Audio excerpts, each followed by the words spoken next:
Nagpasaka sang kaso kriminal ang Securities and Exchange Commission CONSEC batok sa Villar Land Holdings Corporation kag pila ka miyembro sang Pamilya Villar bangod sa alegasyon nga market manipulation, insider trading kag misleading disclosures.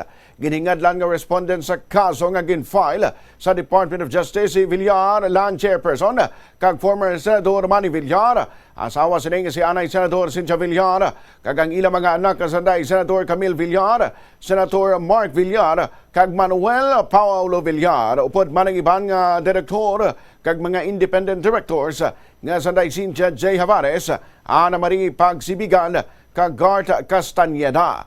Nagsentro ang kaso sa premature 2024 disclosures sang Villar Land nga nagpakita sang 1.33 trillion pesos nga assets valuation kag 999.72 billion pesos nga net income nga nagbuhin lamang sa 35.7 billion pesos marapos nga gin-audit ginaligar man sang Securities and Exchange Commission nga duha ka ibang kompanya Infra Holdings kag MGS Construction ang nagpanigayon sang stock trades nga nagsiling sa artificial demand na suportahan ang presyo sang Villar Land.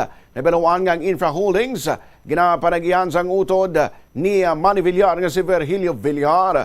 Espesyal naman nga giningadlan si Senador Camille Villar nga nagbakal sang 73,600 shares nga balor 1.43 million pesos sang December 2017. Pila lang ka oras antes ang corporate disclosure nga nagpasaka sang stock price ang kompanya. Sabahin naman sang Villar Group ginsiling nila nga sabton lang sang Villar Land kag mga direktor sini ang mga aligasyon batok sa ila konformal na nila nga mabaton ang ginaaligar nga complaint.